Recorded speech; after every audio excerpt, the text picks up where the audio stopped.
Yom Kippour. Alors, on va essayer d'aborder trois axes de pensée fondamentaux pour aborder cette fête, parce que c'est aussi une fête samoède, absolument fondamentale et très importante, peut-être la plus importante dans la conscience juive. Alors, d'abord, la notion de tchouva. Kippour, c'est le moment où on doit faire tchouva, où on doit revenir, on doit se repentir, on doit revenir vers Dieu. Et très souvent, cette notion de tchouva, c'est une notion assez vague, alors qu'elle est tout à fait précise dans la halakha. Dit le Rambam, dans la Chod Tchouva précisément, que la tchouva nécessite plusieurs actions tout à fait précises. Alors la première, dit-il, c'est que faire tchouva, c'est avant tout regretter la faute. Regretter la faute, et là c'est très important. On va s'arrêter une seconde. Très souvent, des gens ont commis des fautes, ont fait la Dolce Vita quand ils avaient 20 ans, ils ont fait toutes sortes de bêtises, et une fois qu'ils ont fait après tchouva, ils sont rentrés dans la Torah. Bon, bah écoutez, c'est très bien, maintenant j'ai une nouvelle vie, je suis marié, j'ai des enfants, et ce que j'ai fait avant, c'était quand même sympathique, on a bien rigolé, et maintenant on passe à autre chose. C'est pas une tchouva, ça. La tchouva, c'est pas de dire c'était bien sympathique quand j'étais à Saint-Tropez que je faisais le fou, et que maintenant je suis devenu religieux et je suis très bien aussi. Non. La tchouva, c'est de regretter, dit le Rambam, regretter, et d'avoir honte. Deuxième étape, d'avoir honte de ce qu'on a fait. Donc la tchouva aussi, son premier mouvement, c'est de démasquer le visage du mal. Vous savez, il y a des choses comme ça qui ont l'air des steaks qui ont l'air magnifiquement bons, vous touchez un peu, il y a plein de vers de terre, d'aiguilles, d'épines horribles qui sortent. Eh bien, il faut être capable de ce qui est présenté par l'esthétique occidentale, par les médias occidentaux, par toute l'idéologie, la culture occidentale, que quelque chose de sympathique, de beau, il faut bien que jeunesse se passe, c'est pas grave, on a bien rigolé. Tout ça, tout ce vernis, cache en réalité une saleté profonde, une horreur. Et donc, la tchouva, c'est de se rendre compte de l'horreur du mal. Et donc, de ne pas tomber dans le piège d'une sorte de hypnotique, une sorte d'oubli, une sorte de désinvolture, de divertissement, où on considère, bon, j'avais 16, 17, 18 ans, 20 ans, j'ai fait le fou, et maintenant je suis devenu très sérieux. Non, c'est pas ça la tchouva. La tchouva, c'est de démasquer le mal. De démasquer le mal. Et d'en avoir honte, de montrer combien ce n'est pas du tout shayach à moi. Ça n'a plus aucun rapport avec moi, c'est quelque chose qui ne peut plus me correspondre, même comme souvenir. Et le troisième mouvement, c'est Kabbalat La'atid, ça veut dire prendre sur soi que dans le futur, je ne ferai plus la même chose. Alors on va voir que ces trois mouvements, ils sont fondamentaux. Regretter, c'est-à-dire s'arracher du mal. Avoir honte, c'est brûler le mal. S'engager dans le futur, c'est renaître. Donc c'est ça le mouvement de la tchouva. Et tous ces trois mouvements de la tchouva doivent être exprimés par la parole, par le vidouille. Par le vidouille. Dit le Rambam que une tchouva, pour qu'elle soit valable, validée, il faut l'exprimer, il faut exprimer le péché, il faut sortir le péché. Il faut le dire. Il faut l'énoncer. Il faut se poser la question, pourquoi est-ce qu'il faudrait-il l'énoncer? Alors là, on arrive au cœur même de ce que c'est l'essence de la tchouva. L'essence de la tchouva, c'est justement d'être capable d'énoncer le mal. Pourquoi? D'énoncer, de le dire. Pourquoi? Alors, il y a une Gemara, aussi le Maïmonide de Rambam l'amène, qui a une chose tout à fait extraordinaire, c'est qu'à Yom Kippour, on prenait deux boucs, les deux séirim, un qui avait les séirs de Azazel, et un bouc, Khatat la Hashem. Un allait à Dieu, un korban Khatat, d'expiation, qu'on donnait à Dieu, et l'autre qui allait les Azazel, qu'on comprenait, le plus vieux Cohen l'amenait dans le précipice, celui qui poussait le bouc émissaire dans le précipice, mourait dans l'année, on comprenait quelqu'un de très vieux, et ça pardonnait tous les péchés. Il dit le Rambam que tous les péchés d'Israël étaient pardonnés par le bouc émissaire, par le Seir Azazel. Et même les péchés qu'on avait que personne n'avait fait tchouva, ça pardonnait. Sans la tchouva pour les averot kalot, ça veut dire pour les lavim, quand même, manger le cochon, se raser la main, la shodara, tout ça a été pardonné. Pour les averot hamurot, qui ont karet, qui ont retranchement ou la peine de mort, il fallait le bouc émissaire et la tchouva. Et ça pardonnait tout. Comment est-ce qu'on peut comprendre ça? C'est de la magie noire. On prend un bouc, on le jette dans un précipice, ça pardonne à tout âme Israël. Tout le peuple d'Israël est pardonné.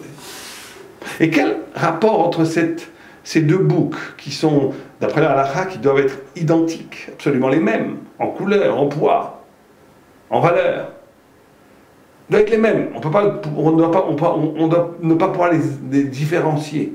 Ils sont les mêmes. Et un va l'Hachem et l'autre va aller à Azazel. Alors, on va essayer de comprendre 2 ou 3 points qui sont fondamentaux. On a d'ailleurs un peu abordé ces points dans la grande conférence sur Kippour, que je vous invite à revoir, qui est plus longue. Mais ici, on va essayer d'aller dans l'essentiel.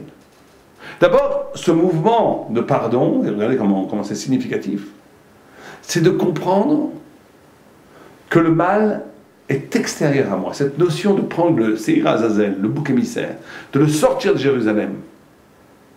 On avait construit d'ailleurs une sorte de pont du Beth Amikdash jusqu'au désert, qui le Seir Azazel passait devant tous les yeux de l'âme Israël, et on a amené ce Seir Azazel, ce bouc émissaire, dans le désert, on le jetait dans un précipice, dans un abîme, pour bien signifier que le mouvement essentiel de la tchouva, c'est de considérer le mal comme quelque chose d'extérieur à moi. Et ça, c'est fondamental. En d'autres termes, la grande faute, c'est bien sûr de pécher.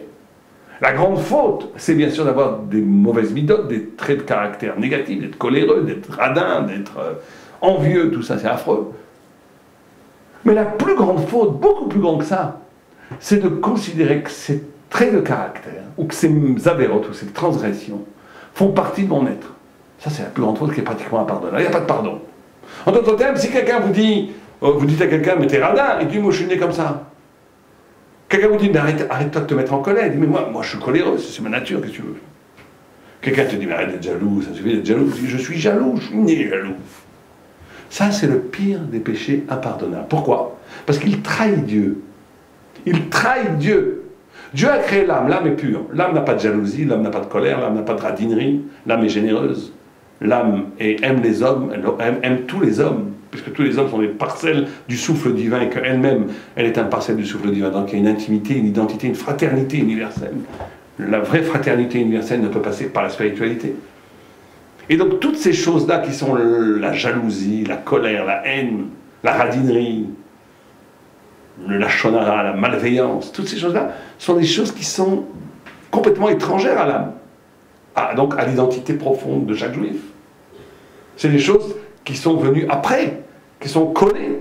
Et quand quelqu'un se définit par rapport aux clipotes, par rapport aux écorces, par rapport à des choses, à des rajouts qui sont venus de la matière, du mal, du sitra achra, du yatzara, du satan, quand il se définit à partir de ces traits de mauvais caractère, il fait un pacte avec le diable, avec l'autre côté, avec le mal, avec la touma, avec l'impureté, et il trahit Dieu. Le pire des péchés, c'est de s'identifier au mal. Bien sûr qu'il ne faut pas connaître le mal, mais celui qui a commis le mal, il peut encore s'en débarrasser. Et je pense que c'est ça la tchouva, de dire, ce n'est pas moi, c'était un shigaon, c'était une folie. Ce n'est pas moi. Et l'envoyer à Azazel. Va des rétro Satanas. Tous mes mauvaises midotes, tout le mal, tout le négatif, c'est pas moi, c'est quelque chose qui m'a été collé par mes parents, par la société, par mes rencontres, par la vie. J'ai été cabossé par la vie. Bon, cabossé, chacun a été cabossé par la vie. Tout le monde a été cabossé par la vie. Même le meilleur des parents ne peut pas ne pas avoir commis une faute psychanalytique qui fait que l'enfant est traumatisé. Alors, mais de s'identifier par rapport à ça, c'est ça le pire. Et donc avoir le courage de dire, mais cette chose-là, et donc se redéfinir à partir non plus de la vie, mais de quelque chose de plus essentiel, qui est son rapport à Dieu et non pas son rapport au monde. Et donc là, on arrive à quelque chose de très très fin. Parce qu'on pourrait dire, bon, très bien, alors c'est très facile. Chaque fois que je vais faire une bêtise, chaque fois que je vais faire tu vois, je dis, c'est pas moi. C'est pas moi qui ai fauté, c'est la folie, c'est l'extériorité, c'est les écorces, c'est les clipotes, bon tout ça c'est bien joli. Mais quelque part, est-ce que ça ne déresponsabilise pas trop trop facilement, à trop bas prix l'homme? Alors c'est ça le cœur de la tchouva. Le cœur de la tchouva, c'est un double mouvement. C'est ne pas s'identifier au mal, de prendre conscience que tous les mauvais traits de caractère, les avérotes que j'ai, c'est pas moi et donc je les rejette, mais ne pas les rejeter en sens, bon je ne suis pas responsable, au contraire, que ce rejet fait, parce que la Gemara elle pose la question comme ça, elle dit, la Gemara dit, En Adam choté, là chez Roach tous, Nirtasbo. Un homme ne fait un péché que si une folie lui entre dans la tête. Un homme ne ferait pas de péché s'il était en pleine clairvoyance. Donc il ne fait un péché que parce qu'une folie lui entre dans la tête. Donc un homme, quand il pêche, quand il dit du lachonara, quand il dit du mal, en vérité, il est fou. Quand il fait un péché, il est fou. Or, on sait très bien qu'on a un principe que Shotim, les fous, sont pturim. Shotim, Turim, mais mitzvah d'avérote. Quelqu'un qui fout, il n'est pas tort, on ne peut pas le punir. Un fou, on ne peut pas le punir, il n'est pas condamnable. Il n'est pas condamnable, un fou. Un fou, même qui a tué quelqu'un, on est en hôpital psychiatrique, on n'est pas en prison. On ne peut pas condamner, il n'est pas pénalement responsable. Donc en vérité, on pourrait se dédouaner en disant moi, j'ai rien fait, puisque quand je l'ai fait, c'est une folie qui est rentrée en moi, c'est un genou, un shed, un esprit qui m'a rendu dingo pendant quelques minutes, je me suis laissé aller à la faute et maintenant je suis revenu normal. Donc c'est pas moi, donc je n'ai rien à me reprocher. Non. Parce que dit le Rav Simcha Zissol, là où on est puni, là où on est, oui, passible d'une faute, d'une punition, d'un onesh, c'est d'avoir laissé rentrer en nous cet esprit de folie. Au moment où quelqu'un le fait, on ne peut rien faire pour lui, c'est trop tard. Mais tu as laissé rentrer la folie en toi. Tu as été à un moment donné conciliant, tu as accepté. Il y a un moment donné où, dans un clignement dans un petit regard, dans un clignement de paupières, dans une très très petite inclinaison de l'âme, tu as dit oui, d'accord, laissez-moi tranquille. Laissez-moi tranquille, je vais faire la vera. Voilà, là, c'est vrai. Et c'est sur ça qu'il va la tchouva. Il y a deux mouvements là, tchouva. Un mouvement, tu vas dire les actes négatifs et les mauvais traits de caractère. C'est pas moi, c'est des écorces, des rétro-sadats, les azazel. Et après, un mouvement de retour. Attends, mais comment ça se fait que j'ai pu commettre ces actes si c'est pas moi? Comment ça se fait que j'ai pu devenir radin si profondément je ne suis pas radin? D'où ça vient? Ça vient qu'à un moment donné, tu as accepté un dispositif existentiel, tu as accepté une façon d'être pour laisser rentrer ces écorces en toi et te coloniser. Sur ça, c'est une deuxième tchouva qu'il faut faire. C'est de réapprendre à s'aimer, de réapprendre à s'apprécier, de réapprendre à espérer de soi plus. Et c'est la tchouva la plus importante. Parce que c'est elle, on a dit que la tchouva, c'était 3 mouvements. Regretter, distanciation, on rejette le mal. La honte, brûler à l'intérieur de soi pour que ça soit plus chaillard. Ça n'a plus aucun rapport avec moi. Démasquer le vrai visage du mal et en avoir honte. 3, le futur. Comment est-ce qu'on arrive à dire je ne ferai plus jamais? Comment dire je ne ferai plus? C'est ce mouvement-là. En comprenant comment j'ai laissé rentrer ces clipotes, ces extériorités se greffer dans mon identité. En comprenant cette faiblesse de laisser aller, de dire à partir de ce moment-là, ça par contre on te responsabilise. C'est toi qui as laissé rentrer ça. Ça c'est toi qui as laissé rentrer. Et tu es obligé de dire à un moment donné, calme. Là je coupe, je ne laisserai plus jamais rentrer quoi que ce soit. Travailler sur le fait d'être hermétique au mal. Donc on a dit, et regardez comment ça va jusqu'à où ça va, c'est merveilleux. C'est que ces deux séirs, c'est exactement, ces deux mouvements sont un. Un là on l'a envoyé à la Zazel, et l'autre on faisait la shrita, on récoltait le sang.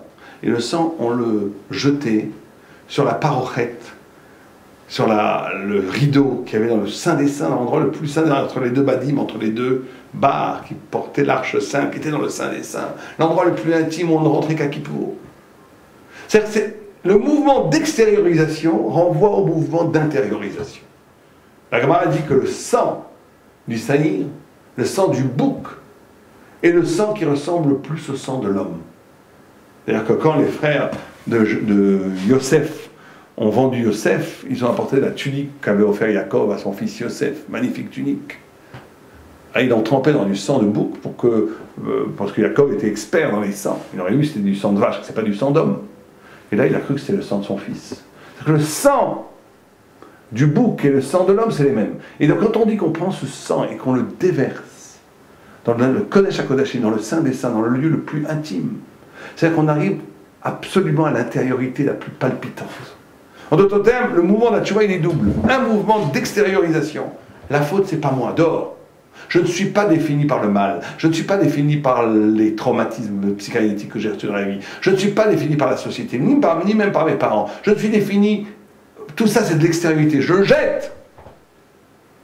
C'est pas moi, les Azazel. Mais d'un autre côté, ce mouvement de jeter l'extériorité va me mettre en éveil pour découvrir une partie de moi qui était camouflée sous la poussière de l'existence. Complètement, on s'est exhumé la vérité de moi.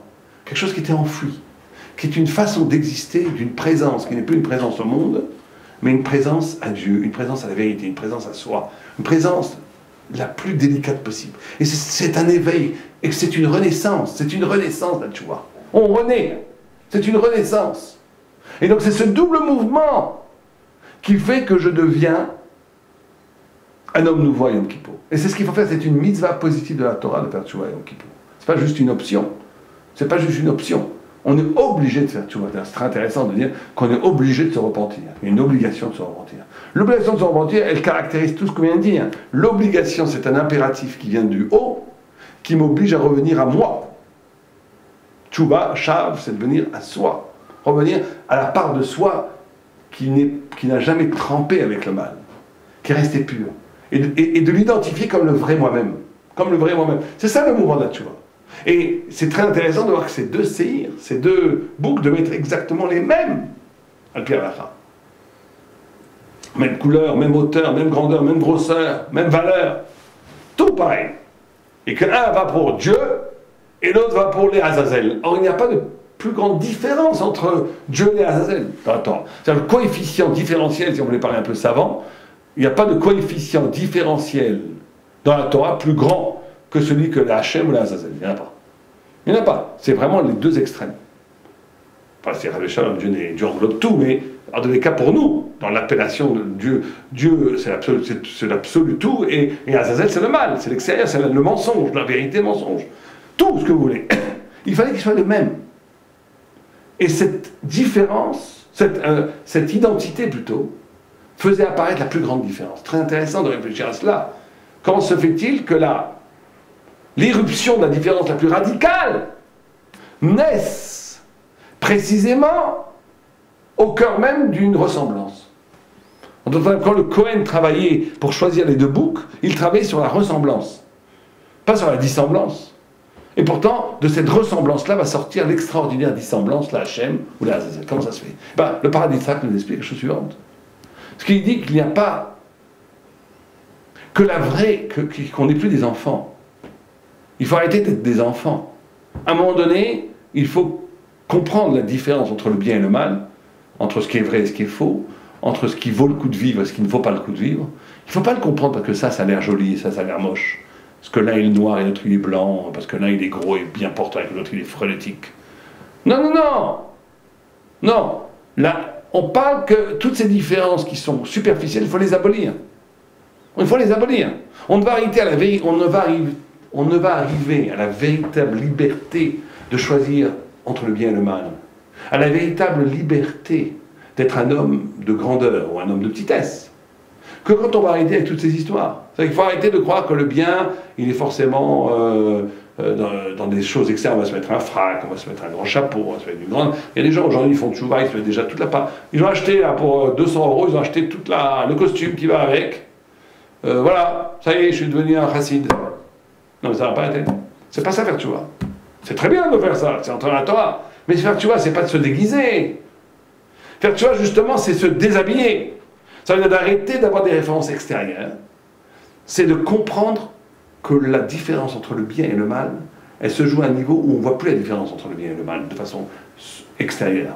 La différence entre le bien et le mal n'arrive, l'irruption de la différence entre le bien et le mal n'arrive que quand on a été capable d'être un brave. C'est-à-dire qu'on ne se cache pas derrière des déguisements, on ne se cache pas derrière des pratiques. On est dans la vraie exposition radicale du bien et du mal. Ça arrive comment? Ça arrive à des moments très très très fins.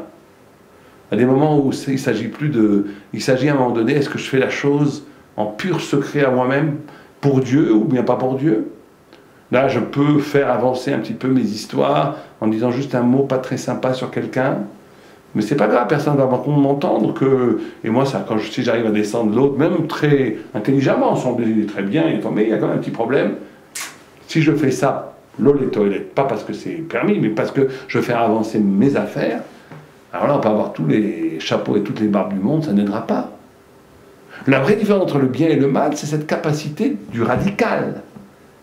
Que ça l'est, tout le monde est pareil. On est face à la vraie décision. Est-ce que je fais le bien, une sorte de dépouillement. Le bien et le mal en soi n'apparaissent que quand les fausses... Bien sûr qu'il faut mettre le chapeau. Mais il faut mettre le chapeau. Il faut mettre la barbe. Il faut avoir l'air d'un juif. Les choses extérieures sont très importantes, attends. Mais il ne faut jamais oublier que ça reste extérieur. C'est important, mais c'est extérieur. C'est pas ça qui va faire l'essence.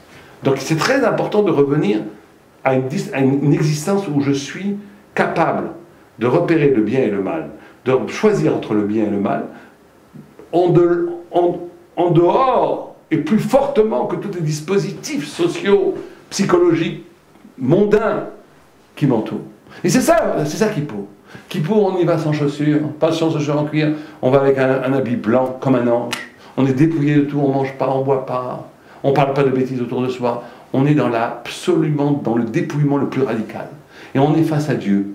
Et là, on essaie de faire ce double mouvement, d'exclure le mal et de revenir à soi, et de revenir à un moment donné de comprendre que tout ce que j'ai cru qu'était bien et mal, toutes les facilités dans lesquelles je connais bien c'est ça, être mal c'est ça, tout ça l'abolir. Et dire maintenant je vais essayer d'être à chaque instant, de faire les choses parce que Dieu le veut. Et à chaque instant de ne pas faire le mal, pas parce qu'il est moche, pas parce qu'il est bleu, il est noir, pas parce qu'il fait peur, parce que c'est mal. D'être à un niveau de l'ishma, un niveau de l'shem shamaim, un niveau de désengagement, un niveau de désintéressement, où en vérité profondément je fais les choses parce que je suis en face à face avec Dieu. Si on arrive à faire ça, Bezrat Hashem, par définition, on a le pardon, on est lavé de tout. Vous savez que je vais dire juste avec ça, qu'il y a le Zohar a dit qu'il y a certaines fautes que même la tchouva n'aide pas. Même la tchouva n'aide pas. Mais en vérité, il faut savoir qu'il y a deux tchouvot. Il y a tchouva prinat malchut, il y a tchouva prinat keter.